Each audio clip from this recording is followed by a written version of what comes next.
Good morning and welcome to the very first episode of our brand new magazine show, Slice of Life. Every week we bring you fascinating stories from across the Eastern Cape as we discover that in Christ we all belong.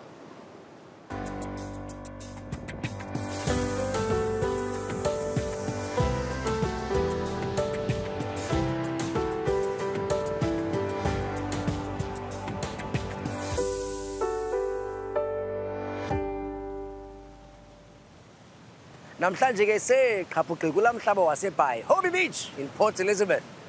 You'll be seeing much more Eastern Cape beauty throughout the series. Oh. By that, of course, she means me. I actually meant the landscape, but yeah, people too. So coming up, we visit a work scheme with a difference. Kukhuleke abantu abangaphangeliyo, ibeza abantu abaphangelayo nabaholayo. Then in Daily Slice, we ask the average South African the question, what does it mean to be a Christian at work and at home? And then finally, from hardcore drinking agnostic to starting your very own Christian news site, Andre Viljoen explains the journey.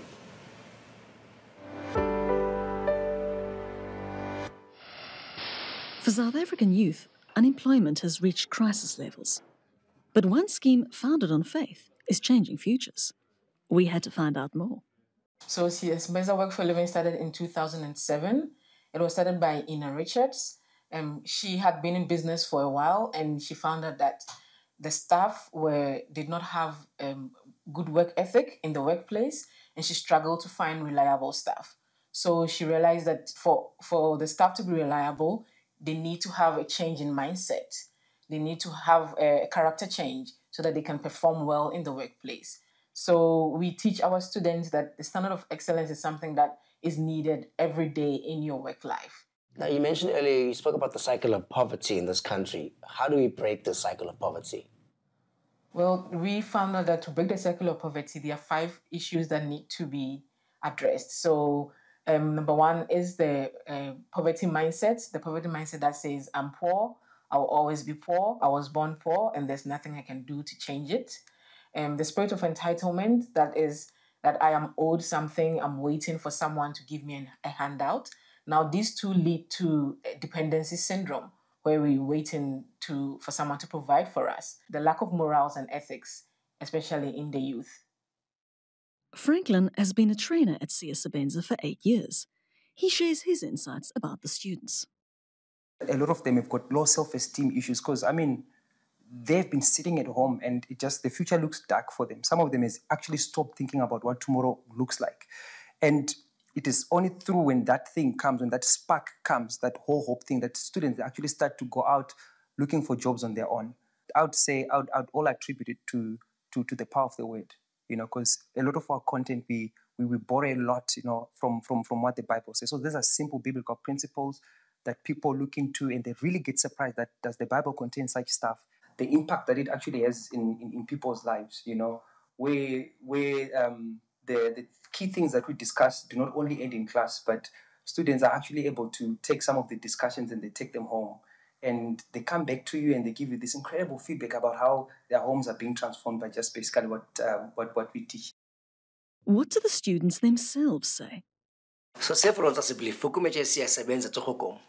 Wel, ek was werkloos gewees vir 6 maande en toe voel ek moet 'n verandering maak in my lewe en in my familie se lewe en dit is hoekom ek besluit het om Siya Sebenza toe te kom vir 'n werkgeleentheid. Waarmee is jy nou besig? Ek het myself nou 'n voltyds werk gekry deur om 'n program te doen en op dieselfde tyd is ek ook besig met my graad en besigheid wat my vir die volgende 5 jaar gaan besig hou. Khawutsho ke siswami, okwafika eSiya Sebenza ke inguqu ezithina kuwe njalo ngenxa yele course. Okay, Siya Sebenza iyasebenza kakhulu ezibizwa Siya Sebenza. Siya Sebenza ufundisa indlela yokuziphatha, indlela yokuphila, ifundisana ngento zecawe. Siya Sebenza ifundisa uba xa uya emsebenzini awukho kokwenu, so kumele yonke into oyenzayo uyenze. And itshintsha indlela yokucinga nengqondo yakho ayicingi ngendlela yomuntu ongayenzanga for living. So masivala ngawe ke sisi ne? Ikamva lakho libona linjani na? Ndilibona ikamva lami liqaqambile kakhulu. Because into yokuqala kule eMonfort azikho into ezinje sinqabile ayiba zinqabile kushwala azikho kwabakhona so ndingathanda ba nakola cala ndibafundise bayazi ba xa usemsebenzini kwenze kanjani uphila kanjani. Talk to us about the financial literacy that the program teaches. We tell them no matter how little you have, you can make something out of it. So we tell them, what do you have in your hand? So whatever you have in your hand, you can use to make something. So during our Business for Living class, they are given 50 Rand and they are told to start a small business. So they are given the basics of starting a business. And then we found that the students actually love this project. Can you give us an example of that financial literacy? Our center in East London had a group of students that approached the municipality building and told them, this is what we're doing. We selling food. Do you want something? And the staff there said, can you bring us lunch every day? So the students decided, took the 50 Rand, got some ingredient, made some sandwiches. So every morning they would deliver it and before they come to class every day. And in the afternoons, they would go back and wash the cars that are parked in front of the municipality building. So after 12 days of making sandwiches and pies and muffins, they ended up with 20,000 Rand. Our students are actually given little verses from the Bible. So we tell them, work hard for your employer and you will get paid. Good work gets good pay. As a man thinks, so is he. He who does not work does not eat.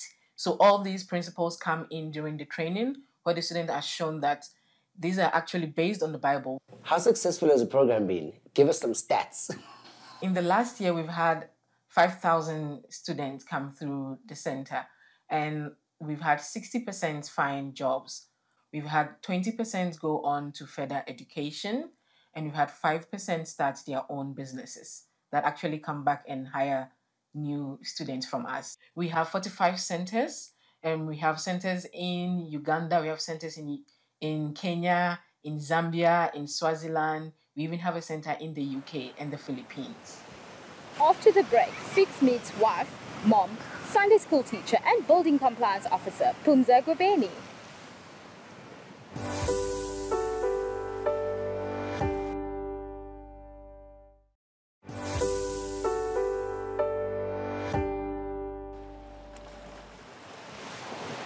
They say the hardest place to be a Christian is in your own home.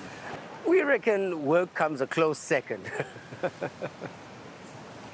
In Daily Slice, we visit South Africans from all walks of life as they live out their faith at work and home. Real struggles, real experience.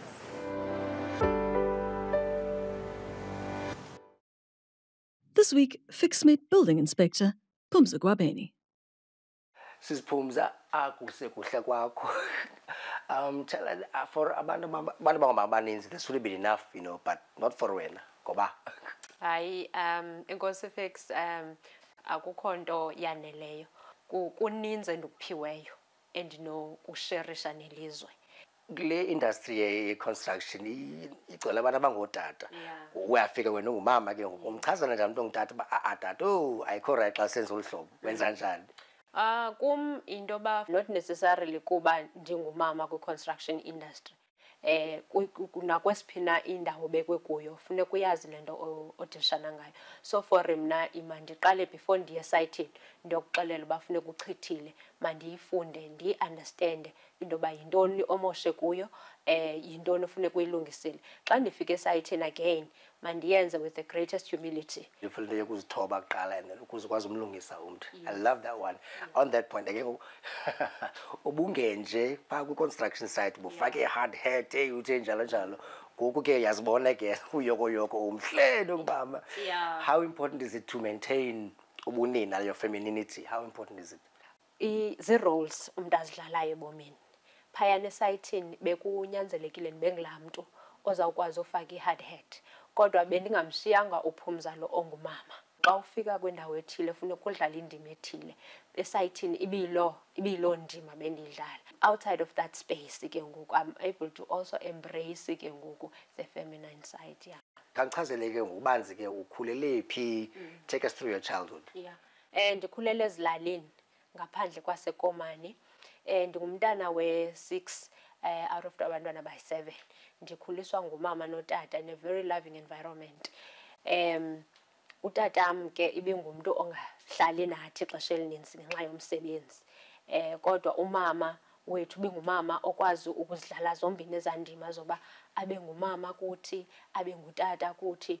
I think I was also a baby's little girl. Tell us about your dad. Utatam was a man of God. Wayengumuntu oxatyisiweyo naselalini. Umuntu onothando and respect. But ke washiya Unangaphi? 13. Oh. You sound good. Uyamthanda kakhulu tata kwandiyakuva, you know. So when that happened, kwakunjani for wena? It was the most difficult time of my life. Why? I was very young. Utata wayeyi-breadwinner. So for uba angabikho phayana, it was traumatizing. Uba sizawuthini na. Kwabanjani? Kwaba khona as much as kwaba difficult for ixesha elide. And you would know kwi-tradition yethu abantu bamnyama kukhona ixesha lozila umuntu ongumama azila kulo. Umamam wazila for 6 months or even more. But elaa xesha yayiba yi-reminder kum yoba utata akasekho. Kwakude kufikelele ixesha loba ndingafuni nomjonga umamam because it was this reminder yoba utata akasekho. But through elo xesha there were abantu abaninzi either ifamily okanye abantu basenkonzweni abantu ababesi-embrace as that family. So at the end, as much as it was sad for a long time, kodwa sakwazi ukuphumelela and get through elaa xesha lalilibi kakhulu. So ukubhubha katata ukuchaphazele njani spiritually? Ewe, ndingathi umsindo wabakhona okanye ukucaphuka, you know, ngoba utata wayemthanda kakhulu uThixo. Utata wayengulaa mntu othi every Sunday usenkonzweni, uyagula ugule. So and the next thing, utata is taken away from us as young as we were. So ndandinawo umsindo ndandinawo uba uThixo uyenze njani le nto koyena mntu ebemthanda ndinga-understand. Kodwa ekuhambeni kwexesha I got to realize uba indlela yaseyipreparishiwe. Khawuchazele ngohambo lwakhe ngoku. When did you start knowing uThixo ke ngoku? Like I said, khulele enkonzweni and eyona nto yayisisenkonzweni endiyicingayo yayinto yoba uba uye enkonzweni uzawutsha. So it was either hell or heaven, or so usebenzela uba uzungatshi ngale mini. Asisoyikiswa ngaloo nto. Every bad deed you did, awuzawuxelelwa nje uba uya kwaSathane, uzawutshiswa nguSathane, wakufrayisha ngefolokhwe enkulu and all the gory stuff. But ke ngoku, I think I was still in primary when I met one of the teachers as an introducer to the relationship then with God, beyond now the fear. And somehow I was able to stay in line, you know. Azange ndibe nazo izinyani ezaziba elamabali abantu umntu athi yho ndandiyi-prostitute, yho ndandiyinto ethile. Andinaso istory esinjalo, kodwa ndinento ethi ufefe lukabawo lilo okokoko lalindigcinile endleleni. Masincokole ngosapho lwakhe ngoku. Ndithi urhwaqupha edongeni ndibona amatyenjana amabini uzala inkunzi zodwa. Yeah. How has being a mom changed your life? Yeah. Ndina 2 boys, nguLutho omdala noKhanya omncinci. uLutho wafika ndina 26. I can never say I was ready to be a mom. Yeah, ndandingekho ready nyani. Yabutshintsha ubomi bam kakhulu. Ndayeka uphilela uPhumza, ndayeka uphilela izinto zehlabathi, ndaphilela uLutho and beyond uba nje ibe ndim qha. And then una 2 boys, uLutho noKhanya, bayi-handful bobabini. Nalapha wonelanga wozijulela phaa kwi-Sunday school. Yes. Eyona nto ke ngoku ndafumanisa uba uthando, yazi uba ndithanda abantwana bam babini, but ngoku kukho almost 60 other kids abanothando abandinika lona, and nam I get to experience this love that I have. Masithethe ngothando ke ngoku. Ndiva kusithiwa wena noDog ni-celebrate iminyaka elishumi emtshatweni. Congratulations. Thank you. Nabaleka notshona eSpain emveni koko. Nale ndivile. Okay, akho nto ungayivanga. Akho nto ungayivanga noko. Do you find that abantu abatshatileyo bengabazali bayalibala ubana kufuneke bebe ne-friendship babe zizithandwa still at the same time? Ewe, iyenzeka. I think iba zii-commitments eziziye zifike. Ekuqaleni mhlawumbi balula uba ne-honeymoon phase ngoba senini nobabini. Kodwa ke xa kumane kufika abantwana, ngapha kwale nto yonke mna nawe sizizithandwa. So for thina ke ngoku ibalekile, i-traveling is one of those things esizenzayo soyi-two. ISpain yayi-trip yoba sivuselele ke uthando lwethu. Kule nto bendiyitsho yoba ngamanye amaxesha niyalibala. As ke ngoku abantwana bekhula, ulibala ngakumbi ngoba nabo ke ngoku ubomi babo buye budimande beautiful memories of Spain, and lots of fun as well, and just being like little kids, you know, forgetting about everything else. We left the boys, yabasithe sodwa, and I think yenye into yayenza uba ibe lula ibe mandi for thina ngoba sawukwazi uba masibe ngabantwana and be carefree for a few days. And then go xa ke usawuqoshisa lo mcimbi yona, how important is it ukubonakalisa uthando lukaKristu, not just ekhayeni kodwa ke nasenkomeni? How important is that? Kum uKristu okanye ubuKristu ayonto oyinxibayo. When it's convenient for you, it becomes who you are. Emsebenzini akho nto different endinothi ndayenza than what I do at home. Kum it's about bearing the fruits of the Spirit. So kwindawo endikuyo akho lula, andizukuyenza bengathi into elula uba ivele automatically ndicofa ibutton, you know. Kodwa into endincedisa kakhulu kum kukuhlala emthandazweni ngalo lonke ixesha. Ndikhuliswe ngomthandazo, and yeyona nto endiyibulelayo kakhulu kubazali bam. Igqiyazana likanokutsho. Megan, why are all the good ones taken? When we come back, being a light to the nations in the 21st century, well, it'll have to be digital.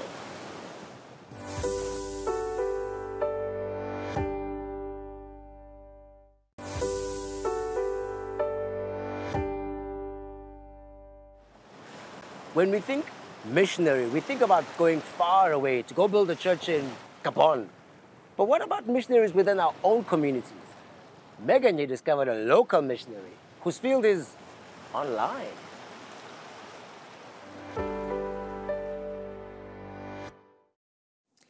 Andre, welcome. Hi, Megan. You're the founder of Gateway News, which is a Christian news portal. But 30 years ago, you wouldn't have dreamed that that was so. Around about the time that I was a news editor, and I had been a journalist for many years, I was working nights, and I was living a lifestyle that was not conducive to family life. I was popping in at pubs, and I reached a point where I realized that my lifestyle had to change. It was going against everything that I valued. And one day I said, well, you know, how do I change it? And then I remembered something fairly random, but about a year before, a guy at a braai had said to me, you should read the Gospel of John. So I thought, all right, let me do that. And I must mention, I also had a wife who had been following the Lord for about a year and praying a lot. But I read the Gospel of John, and at a certain point, as I read it, I just had this strong feeling, this is truth. And that's where everything started to change. What was it about the Gospel of John that affected you? Megan, I think for me what was quite shocking and sobering as I read the Gospel of John was that I reflected that for many years in my life I had always considered myself to be this open-minded person who would search for truth. And so I would look at, you know, Eastern religion, and I would look at different belief systems. But possibly unconsciously, but very powerfully, I realized as I read the Gospel of John this was the one faith that I was not willing to have a look at. Something in me had made me say, I'm not going there. Andre grew in faith, and some years later, he felt called to start his Christian news site. Where would he find the stories? When I first started, that was a huge worry on my mind because I knew I was called to tell Christian stories, but where was I going to find them? You know, when I started, it was literally me. That was it. Today, by the grace of God, we have many volunteers who make it easier to tell stories. So we have people in different areas who have different interests, different connections. In the beginning, I used to pray, Lord, what do you want us to tell this week? And you know what, sometimes now the challenge is no longer, are we going to have enough stories? It's, are we going to have enough time to process the stories that we have and do them properly for this week's news cycle? So the prayer is, Lord, help us to get out the stories that you want out. You know, what has been so lovely is to take what I learnt in my years on newspapers that was really good, but now to tell the God stories, the stories that bring hope, the stories where because God is involved, nothing is impossible. There's sort of three statements that I always say our stories need to fulfill. The one is that they need to build hope in Jesus. Secondly, we try to tell stories that reflect God's heart for the season. And thirdly, we try to tell stories that would unite believers in advancing the kingdom of God. It's our common story. It's what God is doing, which we can see and experience and report. At Slice of Light, we believe in mission in our own communities. Gateway News is your mission, right? Absolutely, it is a mission, Megan. You know, we really believe that God is able to use this platform for tremendous good. Your dreams for the future of Gateway News? We do have a God-sized dream to really reach millions of people. We would love to provide kingdom news to other news platforms. We would love to really reach millions of people, and we are so keen to start raising the leaders and the editors of the next generation. And we know it's going to take resource that we don't have, and we know that we are going to need very special partners to make this possible. We know it'll need a miracle, but that's what it's all about. And that brings us to the end of today's show. Did it bring some light into your Sunday? Hat fotos op ons Facebookblad say. While you're there, why don't you check the poll we're running for this week's show? Ukhumbule, kulonda ukuye usenza lo nto uyenzayo, that is your mission field. We leave you with this quote from Joyce Meyer. We need to remember that we are the only chance many people will ever have of seeing the love of Christ. Levekizayo. Bye-bye.